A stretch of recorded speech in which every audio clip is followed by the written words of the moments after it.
Hello बच्चों, कैसे हैं आप? उम्मीद करती हूँ आप बढ़िया और एकदम मज़े में होंगे, खुश होंगे और एंजॉय कर रहे होंगे। बिल्कुल स्वस्थ रहिए, मस्त रहिए और खुश रहिए।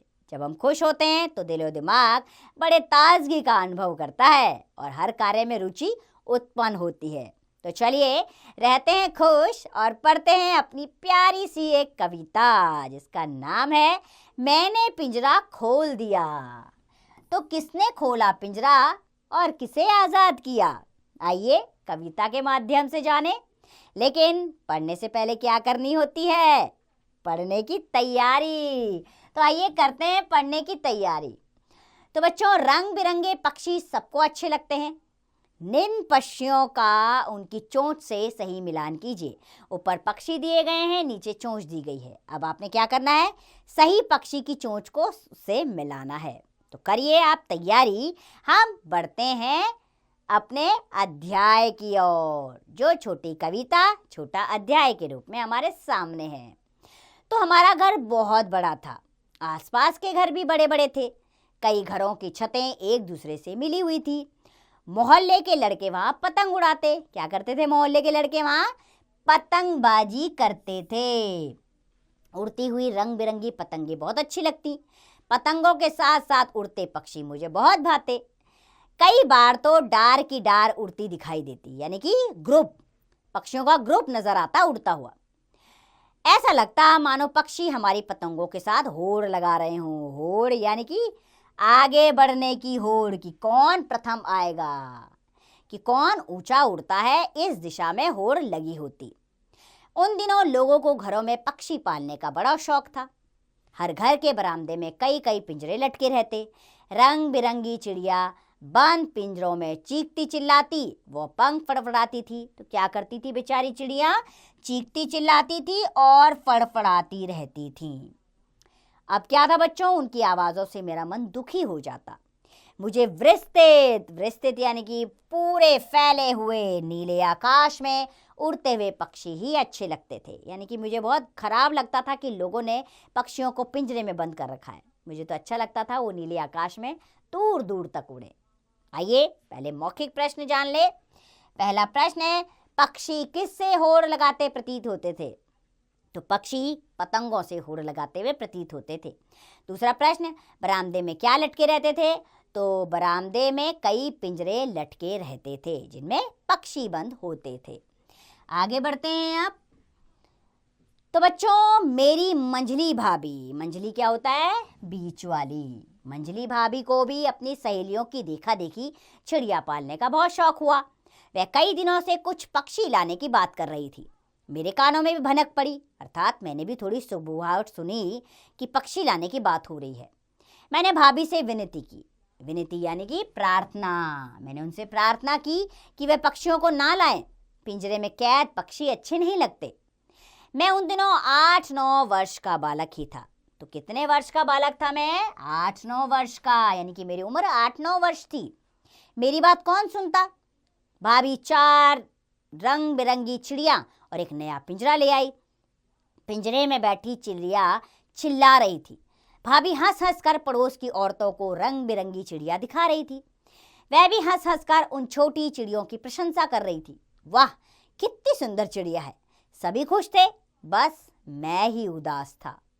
मैंने भाभी से कहा, आप इन पक्षियों पर अत्याचार कर रही हैं। अत्याचार यानी कि जुल्म। अर्थात मैंने भाभी जी से कहा, भाभी जी आप इन नन्हे नन्हे जीवों पर क्यों जुल्म कर रही हैं? इन पक्षियों ने आपका क्या बिगाड़ा है जो इन्हें कैद करके पिंजरे में डाल दिया है? भाभी ने मुझे डांटते हुए कहा, छोटे मुंह बड़ी बात, अपनी उम्र तो देखो। आया है मुझे सिखाने वाला। जाओ, छत पर तुम्हारे मित्र पतंग उड़ा रहे हैं, तुम भी उड़ाओ। मैं रुआसा हो गया। रुआसा यानी कि रोने जैसी हालत मेरी हो गई।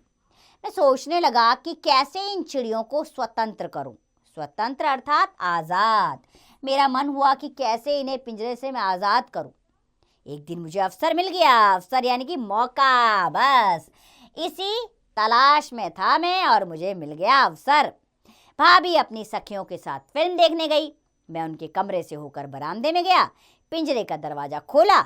मुझे देखकर चिड़िया सहम गई। सहम गई यानी कि वो अब डर गई मुझे देखकर। मैंने उन्हें पकड़ा और बरामदे से बाहर उड़ा दिया। भाभी घर आई तो पिंजरा खाली देख बहुत झल्लाई। मुझ पर खुद तो क्रोध किया ही, परिवार के दूसरे लोगों से भी शिकायत की। सबको मेरा यह काम गलत लगा। पहले आते हैं बच्चों मौखिक प्रश्न पर। तो पहला प्रश्न है, लेखक को कैसे पक्षी अच्छे लगते थे? तो लेखक को नीले नीले आकाश में उड़ते हुए पक्षी अच्छे लगते थे। दूसरा प्रश्न, पिंजरे का दरवाजा किसने खोला? तो पिंजरे का दरवाजा 8-9 साल के एक बालक ने खोला। हाँ, तो मुझे सारे परिवार से डांट सुनने को मिली। सबने मुझे डांटा। फिर क्या हुआ? चलो आगे बढ़ते हैं।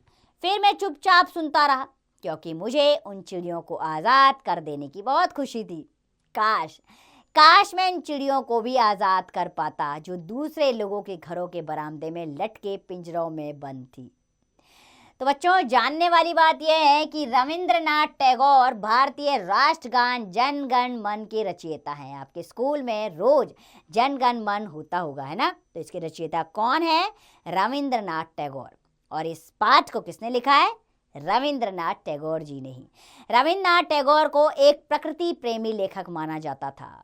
उनका मानना था असली शिक्षा प्रकृति की गोद में ही पाई जा सकती है। इसलिए उनका जो पाठशाला थी वो प्रकृति में ही लगाते थे, अर्थात बाहर खुले आंगन में वो बच्चों को पढ़ाते थे। ऐसे थे रविंद्रनाथ टैगोर। इसीलिए उनकी इस कथा में भी पक्षियों के प्रति प्रेम भावना की अनुभूति दिखाई देती है। जिस प्रकार बालक पक्षियों के प्रति इतना स्नेह रखता था, वो स्वयं रविंद्रनाथ टैगोर के दिल से निकली हुई बात है। तो बच्चों, आपको कैसा महसूस होता है? पक्षियों को पिंजरे में बंद करना या उन्हें खुले आसमान में उड़ने देना? सच में वाकई खूबसूरत लगते हैं पक्षी आसमान में उड़ते हुए। उन्हें पिंजरे में कैद क्यों किया जाता है? क्या उनके दुखों की चिंता किसी को नहीं? केवल इंसान अपने मनोरंजन के लिए उन्हें कैद करके रखना चाहता है। हमें यह नहीं भूलना चाहिए कि इस धरती पर केवल मनुष्य को रहने का हक नहीं है। बाकी जितने जीव जंतु हैं उन्हें भी उतना ही अधिकार है इस धरती पर रहने का। तो उनकी स्वतंत्रता को बनाए रखें, हो सके तो उनके दाने पानी का इंतजाम करें और उन्हें खुले आकाश में उड़ने दें। तो बच्चों, इस पाठ में छिपी हुई सीख को आप भी अवश्य अपनाइए और आप भी पक्षियों की स्वतंत्रता के इच्छुक बनिए और उन्हें आज़ादी से उड़ने दें। तो स्वस्थ रहिए, मस्त रहिए, खुश रहिए और इस पाठ का अभ्यास कार्य स्वयं कीजिएगा।